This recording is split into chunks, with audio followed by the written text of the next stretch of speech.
Hello students, welcome back to my YouTube channel. Yes, today we are going to start a new chapter, that is chapter number 5 of your NCERT, the fundamental unit of life. हम सबसे पहले यहाँ meaning समझते हैं life का। आप organisms को जिनमें आपको लगता है लाइफ है उन्हें आप किस कैटेगरी में डालते हो? Living organisms. ओके, आप उन्हें किस कैटेगरी में डालते हो? Living organisms. और जिसमें आपको लगता है लाइफ नहीं है, जिनमें लाइफ नहीं होती है, उन ऑर्गेनिजम्स को आप किस में डालते हो? नॉन लिविंग ऑर्गेनिजम्स की कैटेगरी में। आपको यहाँ डिफरेंट एग्जाम्पल्स नजर आ रहे हैं कि why they are known as living organisms. आप इन ऑर्गेनिजम्स को जो आपको लिविंग ऑर्गेनिज्म वाली कैटेगरी में जिससे आपने लिविंग ऑर्गेनिज्म वाली कैटेगरी में डाला है, क्यों आप इन्हें लिविंग बोल रहे हो, क्यों दूसरों को आप नॉन लिविंग बोल रहे हो? There must be some differences. इनके कुछ करेक्टरिस्टिक्स होते हैं। किसी ऑर्गेनिज्म को लिविंग ऑर्गेनिज्म बोलने के लिए आपको पता है उसमें कुछ आपको करेक्टरिस्टिक्स नजर आएंगे, अलग करेक्टरिस्टिक्स नजर आएंगे। वही करेक्टरिस्टिक्स में आपको जल्दी से, बस ताकि आपको ये आगे चैप्टर समझ आए, मैंने क्या लिखा है? दे show growth. Just a minute. Yes, they show growth. आप छोटा सा सीड आप प्लांट करते हो और आप देखते हो धीरे धीरे ग्रो करके पूरा वो जो ट्री होता है वो कितना बड़ा हो जाता है ना, प्लांट होता है वो कितना बड़ा हो जाता है। तो दे शो ग्रोथ। ह्यूमन के केस में भी आप देख सकते हो ग्रोथ। दे रेस्पायर। प्लांट्स है, एनिमल्स हैं, ह्यूमन बींग्स हैं, हर कोई क्या करता है? रेस्पायर। वो ऑक्सीजन लेते हैं और कार्बन डाइऑक्साइड गैस रिलीज करते हैं, तो वो क्या करते हैं? रेस्पायर करते हैं। Third, they require energy. जो लिविंग ऑर्गेनिजम्स हैं उन्हें क्या करना होता है? अलग अलग टास्क पूरे डेली लाइफ में अपना अलग अलग टास्क परफॉर्म करने होते हैं, अलग अलग काम करने होते हैं, जिसके लिए उन्हें किस चीज़ की ज़रूरत पड़ती है? एनर्जी की। एनर्जी उन्हें कहाँ से मिलेगी? फूड से।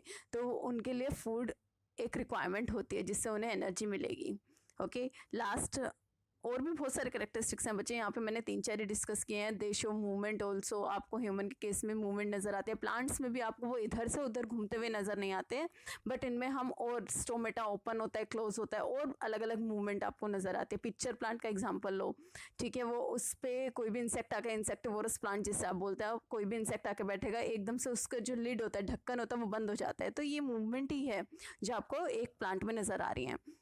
ये एक और इसमें करेक्टरिस्टिक की बात की है, दे रिप्रोड्यूस। रिप्रोडक्शन का मतलब समझते हैं एक ऑर्गेनिज्म से एक जनरेशन से दूसरा जनरेशन का बनना, ठीक है।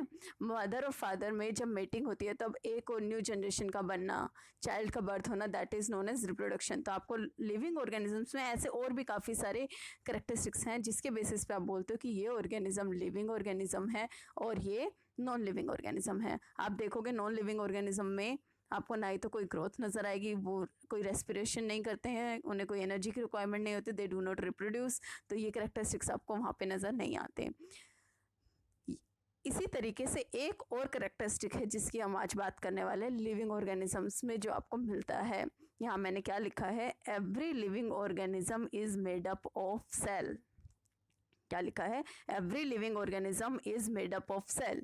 हर एक living organism, whether it is human being or a bacteria or a plant or any other living organism, मैं किसी भी एक लिविंग ऑर्गेनिज्म की जब बात कर रही हूँ तो हर एक लिविंग ऑर्गेनिज्म किससे बना होता है? सेल से, ठीक है। तो ये आपका मोस्ट इंपॉर्टेंट, इसीलिए मैंने वो आपको living organism, non living organism ये सब समझाया। तो लिविंग ऑर्गेनिज्म की जब हम बात कर रहे हैं, वो हर एक लिविंग ऑर्गेनिज्म, चाहे वो बैक्टीरिया है जो आपको नेक्ड आई से नजर नहीं आ रहा है, डायरेक्ट अपनी आई से नजर नहीं आ रहा है, वो भी आपका किससे बना हुआ है? सेल से। तो इसीलिए इस चैप्टर का नाम क्या रखा गया है? The fundamental unit of life, the basic unit. आपकी जो बॉडी है उसकी बेसिक यूनिट। यहाँ पे मैं आपको एक एग्जाम्पल देती हूँ जिससे आपको समझ आए। रेड कलर हम ले लेते हैं। आप कोई भी हाउस देखते हो, हाउस की बेसिक यूनिट क्या होती है? कोई भी घर देखते हो उसकी बेसिक यूनिट क्या होती है? फंडामेंटल यूनिट क्या होती है? आप बोलोगे मैम एक ब्रिक। ब्रिक फिर ऐसे क्या होंगी? एक के साथ एक ऐसे लगी होंगी, फिर एक के ऊपर एक, पूरा ऐसे क्या होगा? हाउस बनता चला जाएगा। बट उसकी बेसिक यूनिट स्टार्टिंग आपने कहाँ से की थी? एक ब्रिक से। तो इसी तरीके से हमारी बॉडी, जो लिविंग ऑर्गेनिजम्स की बॉडी होती है, उसकी भी फंडामेंटल यूनिट क्या है? सेल। पूरी बॉडी किससे बनी होती है? सेल से, ठीक है। यस, तो वो अभी हम बाद में बात करेंगे, unicellular organism and multi cellular organism. कोई ऑर्गेनिज्म ऐसे होते हैं जो सिंगल सेल से बने होते हैं, कोई होते हैं आपको ज़्यादा सेल से मिलकर बनी होती है उनकी बॉडी। तो वो हम बाद में बात करेंगे, कैसे सेल से टिश्यू बनता है, वो मैं अभी आपको बाद में समझाऊंगी। बट आपको यहाँ एक चीज़ समझनी है कि every living organism is made up of cell. ये चीज़ समझ आ रही है? ठीक है। जैसे कि मैंने आपको एग्जांपल भी दे दिया, एक घर की जो बेसिक यूनिट होती है वो क्या होती है, एक ब्रिक होती है। इसी तरीके से हमारी बॉडी की जो बेसिक यूनिट है, फंडामेंटल यूनिट है, वो क्या है, सेल है। अब हम इस पूरे चैप्टर में सेल के बारे में ही पढ़ेंगे। आपको पता होना चाहिए जो आपके बॉडी की फंडामेंटल बेसिक यूनिट है वो क्या है, वो किस चीज़ से बनी है, उसका क्या काम है, कैसे वो अलग अलग फंक्शन परफॉर्म कर रही है, वही हम इस चैप्टर में समझेंगे। ठीक है। Firstly will talk about discovery of cell. Cell किसने डिस्कवर किया, ये आपके स्कूल की एग्जामिनेशन हो या फिर वैसे भी ज़्यादातर एग्जाम्स में क्वेश्चन पूछा जाता है कि सेल की डिस्कवरी किसने की। Cell was discovered by Robert Hooke, मैंने यहाँ पे लिखा भी है। Cell was discovered by Robert Hooke in the year 1665। आपको ये नेम याद होना चाहिए, ईयर इतना इंपॉर्टेंट नहीं है बट आपको नेम पक्का याद होना चाहिए। सेल की डिस्कवरी किसने करी, रॉबर्ट हुक। ठीक है। उन्होंने क्या किया, जो आपके ट्री की, यहाँ आपको ये जो ट्री नज़र आ रहा है, इसके ब्राउन कलर की क्या बोलते हो इस स्ट्रक्चर को, आप बोलते हो बार्क, है ना। इसको आप क्या बोलते हो, बार्क। जो हिंदी में आप बोलते हो छाल। जो बड़े बड़े ट्रीज हो जाते हैं उनकी छाल वो उतरती भी है, आपको पता है। तो जो ब्राउन कलर का स्ट्रक्चर है बार्क, बार्क से हमें एक स्ट्रक्चर मिलता है बच्चे, कोर्क। जब रॉबर्ट हुक ने कोर्क को माइक्रोस्कोप में देखा, कोर्क का छोटा सा पीस उन्होंने क्या किया, माइक्रोस्कोप के अंदर देखा, तो उन्हें कुछ हनीकॉम्ब लाइक, ये देखो आपको यहाँ साइड में नजर आ रहा है, राइट हैंड साइड में नजर आ रहा है, उन्हें कुछ ऐसा स्ट्रक्चर नजर आया। ये स्ट्रक्चर कैसा नजर आ रहा है आपको, एक हनीकॉम्ब, मधुमक्खी के छत्ते जैसा नजर आ रहा है ना। तो उन्हें कैसा स्ट्रक्चर एक नजर आया, हनीकॉम्ब लाइक स्ट्रक्चर। अब इस स्ट्रक्चर में ऐसे ही कुछ स्ट्रक्चर है, ये एक सेकेंड, हेक्सागोनल है, ये ऐसे बने हुए हैं। उन्हें कैसा स्ट्रक्चर नजर आया, हनीकॉम्ब लाइक स्ट्रक्चर नजर आया। एक मिनट वेट करो बेटा,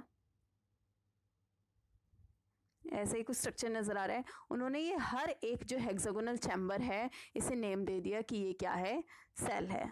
ये जो हर एक हेक्सागोनल आपको ये नजर आ रहा है, हर एक जो हेक्सागोनल चैम्बर नजर आ रहा है, उन्होंने क्या बोला, ये क्या है, सेल है। ये सब क्या है, सेल है। That's how the cell was discovered. ये चीज क्लियर हुई जाए। Next will talk about shape and size of the cell.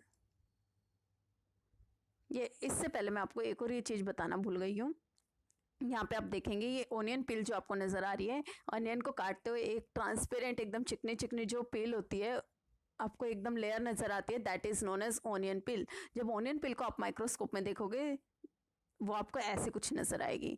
तो जो ओनियन पिल में जो ये इस टाइप के स्ट्रक्चर नज़र आ रहे हैं आपको, ये ऐसे ही कुछ बने हुए हैं ना, ऐसे ही कुछ इसमें भी आप देखोगे, आप लाइट के सामने एकदम अपने हाथ से भी देखोगे तो भी आपको कुछ ऐसे नज़र आएंगे। तो ये जो ये ओनियन पिल है, ये आपको ऐसी नज़र आ रही है। मैंने आपको यहाँ पिक्चर भी दिखाई है, जो राइट हैंड साइड पे आप देख रहे हो, ये पिक्चर है ओनियन पिल की। तो इसमें भी ये जो एक सिंगल आपको चैम्बर्स नज़र आ रहे हैं ऐसे सर्कुलर टाइप, ये आपके क्या हैं, सेल है। ये भी एक एक एक एक क्या है, सेल है। Next will come to shape and size of the cell.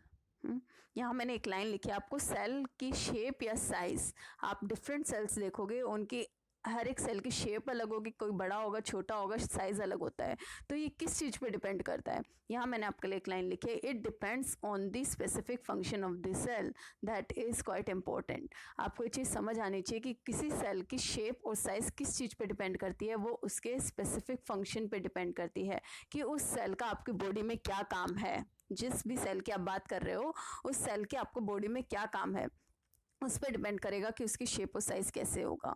यहाँ पे आपको देखो ये 3 सेल नज़र आ रहे हैं। First one is your neuron, जिसे आप नर्व सेल भी बोलते हो। Second is your amoeba, amoeba तो हमने कई बार ड्रॉ भी कर चुका है।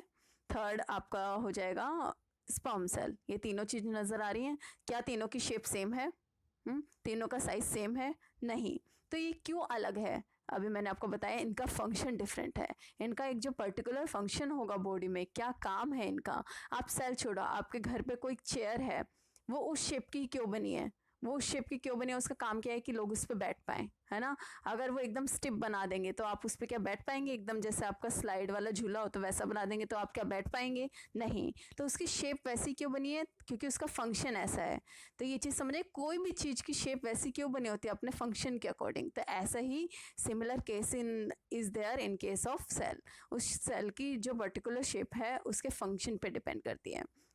यहाँ हम फर्स्ट बात करते हैं नर्व सेल के बारे में। नजर नर्व सेल कुछ ऐसे ही नजर आ रहा था अभी आपको ऊपर, वहां मैंने फंक्शन लिखा था, किसी ने रीड किया था। फंक्शन क्या है नर्व सेल का, quick transformation of the quick transfer of the information. हाँ, जो इंफॉर्मेशन, यहाँ मैं आपको सिंपल एक एग्जांपल देती हूँ, वेट।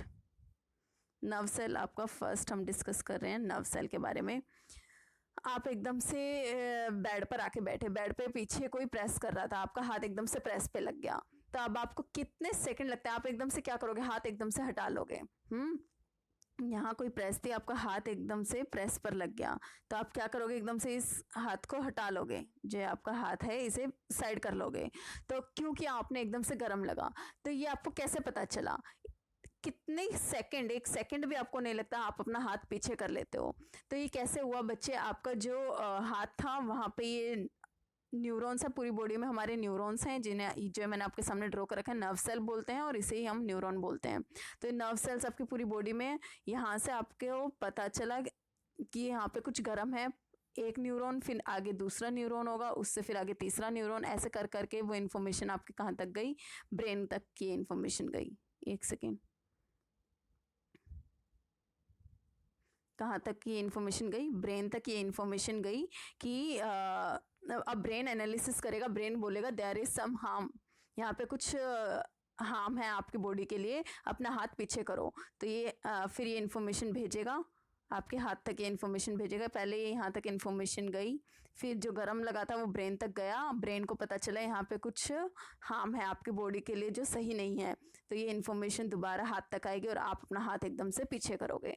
तो इतना लंबा जो इन्फॉर्मेशन का ट्रांसफर ब्रेन तक जाएगा, फिर ब्रेन से वापस इन्फॉर्मेशन आएगी। ये काम जल्दी से जल्दी कब होगा, ये सेल जो आपका न्यूरॉन सेल आपको नजर आ रहा है, ये लंबा होगा तब, या फिर ये जब छोटा होगा तब। आप बोलोगे मैम जब लंबा होगा तब, है ना, तभी उतनी जल्दी इन्फॉर्मेशन जाएगी ना जितना लंबा ही होगा। That's why neuron is the long cell. In fact it is the, जो न्यूरॉन सेल है वो आपका लॉन्गेस्ट सेल है, इसकी शेप ये इलोंगेटेड, लंबा क्यों है, ये चीज समझ आई उतनी। नेक्स्ट आप आ जाओ अमीबा पे। ये अमीबा है, अमीबा को यहाँ पे कोई फूड पार्टिकल नजर आएगा, ये क्या बना लेगा, आपको पता है क्या बना लेगा, इस फूड पार्टिकल को ये अंदर ले लेगा। ये स्ट्रक्चर जो आपका अमेबा बना रहा है फूड को इनगल्फ करने के लिए, ये क्या कहलाता है, सुडोपोडिया। तो इसकी शेप आपको पता है, अमीबा की शेप कैसी होती है, इरेगुलर, मैंने ऊपर लिखा भी है, इसकी शेप क्या है, इरेगुलर। और इसका फंक्शन क्या है, इसके फंक्शन के अकॉर्डिंग इसको फूड कैसे इनगल्फ करना है, इसके पास कोई स्पेसिफिक ऑर्गन आपके पास जैसे माउथ है, ऐसे प्रॉपर कोई ऑर्गन नहीं है, इसे क्या करना है, ये ऐसे सूडोपोडिया बनाएगा और इस सूडोपोडिया के थ्रू ये फूड को अंदर ले जाएगा, ये फिर वैक्यूल में जाएगा, फूड डाइजेस्ट होगा, जो डाइजेस्ट होना वो हो जाएगा, जो डाइजेस्ट नहीं हुआ फिर वो बॉडी से बाहर आ जाएगा। ठीक है, तो इसके लिए इसकी बॉडी की शेप अगर ऐसे फिक्स होती, कुछ स्क्वायर शेप या कुछ फिक्स होती, तो क्या ऐसे ही सूडोपोडिया बना पाता, नहीं। तो इसलिए इसकी शेप क्या होती है, इरेगुलर शेप होती है, कोई शेप नहीं होती है। ये सूडोपोडिया जैसे ही फूड नजर आता है इरेगुलर शेप है, उसकी वजह से ये ऐसे सूडोपोडिया बनाने में बना पाता है, इसके लिए हेल्पफुल होती है ये इरेगुलर शेप। ये चीज क्लियर हुई। नेक्स्ट आप आ जाओ, this one is your sperm cell. अब स्पर्म सेल के पास बच्चे ये आप देख रहे हो, ये लंबा सा, और फिर लास्ट में ये आपको टेल नजर आ रही है। ठीक है, ये आपका क्या है, स्पर्म सेल की टेल है। ये टेल क्यों है, यहाँ पे इसकी शेप ऐसी क्यों है, आपको पता है sperm is there, sperm you get from male, और फीमेल के रिप्रोडक्टिव सिस्टम आपने 8th क्लास में भी पढ़ा है, ऐसा कुछ फीमेल का रिप्रोडक्टिव सिस्टम होता है, उसमें यहाँ पे फेलोपियन ट्यूब के यहाँ पे क्या होता है, एग होता है। ठीक है, अब जो ये आपका स्पर्म है इसे क्या करना है, यहाँ पे स्विम करके पूरा इसको, जब मेल और फीमेल के बीच में कॉपुलेशन मेटिंग होगी, तो इस स्पर्म को, जो आपका स्पर्म है, इसे क्या करना है, एग तक पहुंचना है। इस स्पर्म को ये ऐसे जाएगा और ये कहाँ तक जाएगा, एग तक जाएगा। तो इसे फीमेल के रिप्रोडक्टिव सिस्टम में स्विम करके कहाँ तक जाना है, एक्ट तक जाना है, तो ये टेल उसमें हेल्पफुल होगी इसके लिए। तो इस चीज़ समझ आए, इसकी शेप ऐसी ही क्यों है, क्यों यहाँ पे एक ये टेल लाइक स्ट्रक्चर है, क्योंकि इसे स्विम करके फीमेल के रिप्रोडक्टिव सिस्टम में एक्ट तक जाना है। तो अब आपको ये चीज़ क्लियर हो गई जो मैंने यहाँ ऊपर लिखी थी। Shape and size of the cell, it depends on the specific function of the cell. आपकी बॉडी में सेल का काम क्या है, उस ऑर्गेनिज्म की बॉडी में उस सेल का काम क्या है, इस पे डिपेंड करता है उसकी शेप और साइज, कि उसका शेप कैसी होगी और उसका साइज कितना होगा। ये चीज़ क्लियर हुई? Yes. Next come to the last topic of the day, unicellular organism and multicellular organism. आपको यहाँ पे नाम से ही वैसे क्लियर हो रहा है। Just a minute, let me take the green color. Yes, uni means single, multi means many. तो जो ऑर्गेनिज्म ओनली एक सिंगल सेल से बना होगा वो क्या कहलाता है? Unicellular organism. और जो ऑर्गेनिज्म 2 और मोर देन 2 सेल से बना होगा, चीज क्लियर हो रही है? ऑर्गेनिज्म मेड, देखो यहाँ मैंने लिखा भी है, organism made up of single cell is known as unicellular organism. Organisms made up of 2 और more than 2 cells are known as multicellular organism. As simple as that. आपको कुछ नहीं याद करना है, आपको नाम से ही पता चल रहा है यहाँ पे यूनि मीन्स 1। अगर एक ही सेल से पूरा ऑर्गेनिज्म बना है तो वो आपका क्या हो गया? Unicellular organism. और मोर देन 2 सेल से, 2 या 2 से ज्यादा सेल से बना है तो वो आपका क्या हो गया? Multi cellular organism. Unicellular organism का है आप एक सिंपल एग्जांपल जो आप कई बार अभी डिस्कस भी कर चुके हो, बता सकते हो? अमीबा। यहाँ पे आप ये तीनों देख रहे हो, अमीबा, पैरामीशियम एंड क्लेमिडोमोनास। ये तीनों के तीनों क्या है? यूनिसेलुलर ऑर्गेनिज्म है। आपको तीनों पता होने चाहिए। Amoeba is the simplest example, आपको जो याद रहेगा। अमीबा क्या होता है? सिंगल सेल से बना होता है ना। हर बार हम कैसे ड्रॉ करते हैं अमीबा को? कैसे ड्रॉ करते हैं? ऐसे। आप ये एक सिंगल सेल है ना, ये सिंगल सेल है। नेक्स्ट जो आपको यहाँ नजर आ रहा है मल्टी सेलुलर ऑर्गेनिज्म, यहाँ पे ह्यूमन बींग का एग्जांपल। डिफरेंट मोस्टली जो ट्रीज होते हैं वो क्या है? मल्टी सेलुलर ऑर्गेनिज्म है। या फिर आप यहाँ पे एक सिंगल याद रखिए, ह्यूमन का एग्जांपल, कैट ले लिया, काउ ले लिया, ये किससे बने हुए हैं? मोर देन 2 सेल से। ह्यूमन बॉडी की हम बात करें, million billion trillions of cell से बनी हुई है बॉडी। एक या दो छोड़िए, 1000 2000 10 लाख छोड़िए, million billion trillions of cell से हमारी ह्यूमन बॉडी बनी हुई है। ये चीज क्लियर हुई कि यूनिसेलुलर ऑर्गेनिज्म क्या होते हैं और मल्टी सेलुलर ऑर्गेनिज्म क्या होते हैं। लास्ट अब एक चीज मैं आपको समझाना चाहती हूँ। यस, यू कम टू, मैंने आपको बोला या तो बॉडी सिंगल सेल से बनी होगी या वो किससे बनी होगी? मल्टी सेल, मैनी सेल से। जब बॉडी मल्टी सेलुलर ऑर्गेनिज्म की हम बात कर रहे होते हैं, बॉडी जब आपकी मोर देन 2 सेल से बनी हुई है, वेट, आप ये हेयर के अपनी कॉपी में लिख लीजिए, ये आपको पता होनी चाहिए चीज़ें। आपको अभी सेल चैप्टर पढ़ रहे हो, नेक्स्ट आपका टिश्यू चैप्टर है, वो समझेंगे तब आपको ये चीज़ अगर क्लियर होगी, जो ये हेयर की मैं यहाँ लिखवा रही हूँ, तो आपको बिल्कुल कॉन्सेप्ट आपका क्लियर होगा।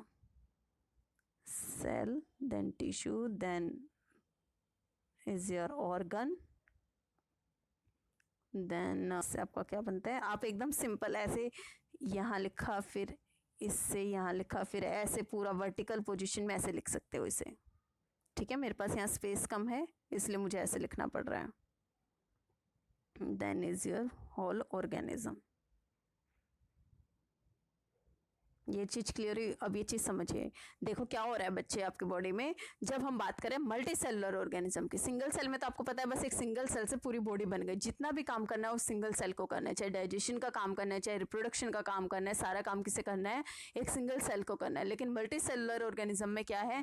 डिफरेंट सेल्स हैं, है ना। मोर देन 2 सेल्स हैं, मोर देन 1 हम बोल सकते हैं। तो यहाँ पे क्या हो रहा है? जो सिमिलर सेल्स थे, जो सेल्स सिमिलर काम कर रहे हैं, एक जैसे से काम कर रहे हैं, उन्हें हमने ग्रुप में डाल दिया और उसे क्या बना दिया? Tissue. Tissue is nothing, it is group of similar sales. जो सेल्स सिमिलर काम कर रहे हैं उनके ग्रुप को हम क्या बोल रहे हैं? टिश्यू। अब जो टिश्यू सिमिलर काम कर रहे हैं, एक जैसे सा काम कर रहे हैं, वो मिलके क्या बनाएंगे? आपका ऑर्गन। अब जो ऑर्गन सिमिलर काम कर रहे हैं वो पूरा मिलके क्या बनाएंगे? Organ system. अब आपकी बॉडी में इतने सारे डिफरेंट सिस्टम्स होते हैं, ऑर्गन सिस्टम्स हैं, वो पूरे मिला के एक क्या बन जाएगा? पूरा एक होल ऑर्गेनिज्म बन जाएगा। ये आपको एक मैं एग्जांपल से समझा देती हूँ। Will take the example of आप सेल और टिश्यू लेवल अभी छोड़ दीजिए, जब मैं आपको सेल चैप्टर समझा दूंगी तब हम वो वाला लेवल समझ आएगा। Will start from the organ.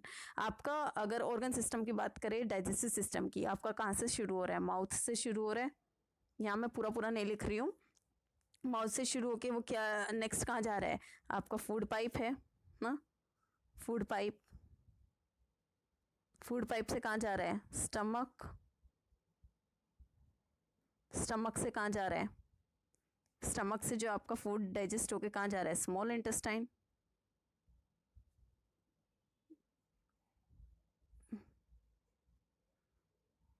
Intestine, small intestine से कहाँ जा रहा है? Large intestine. यहाँ मैं पूरा नहीं लिख रही हूँ ये अब। देन रेक्टम, देन लास्ट आपका कहाँ जा रहा है? एनस।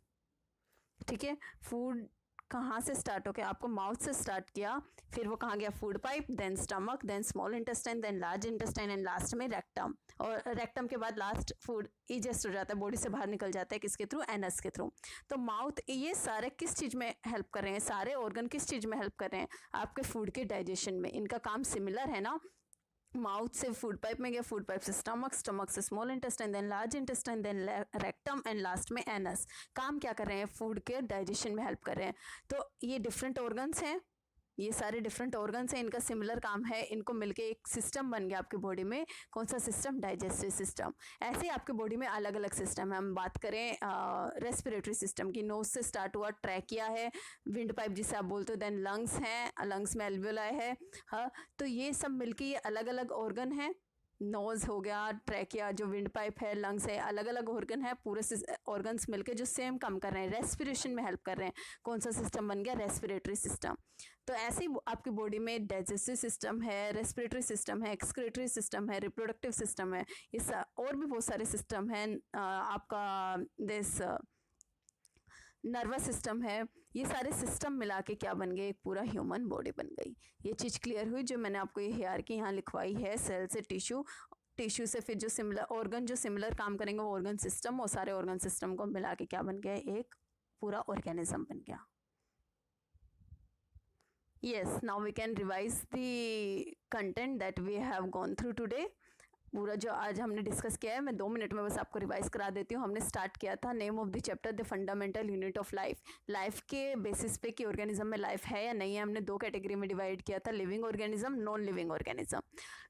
जो लिविंग ऑर्गेनिज्म है उसमें मैंने बताया था कुछ करेक्टरिस्टिक्स, यूनिक करेक्टरिस्टिक्स होते हैं जिनके बेसिस पे आप बोलते हो कि ये लिविंग ऑर्गेनिज्म है। जैसे कि वो रेस्पिरेट करते हैं, ऑक्सीजन लेते हैं, CO2 रिलीज करते हैं, वो रिप्रोड्यूस करते हैं, वो ग्रोथ शो करते हैं। ऐसे ही एक करेक्टरिस्टिक की हमने बात की थी बाद में, every living organism is made up of cell.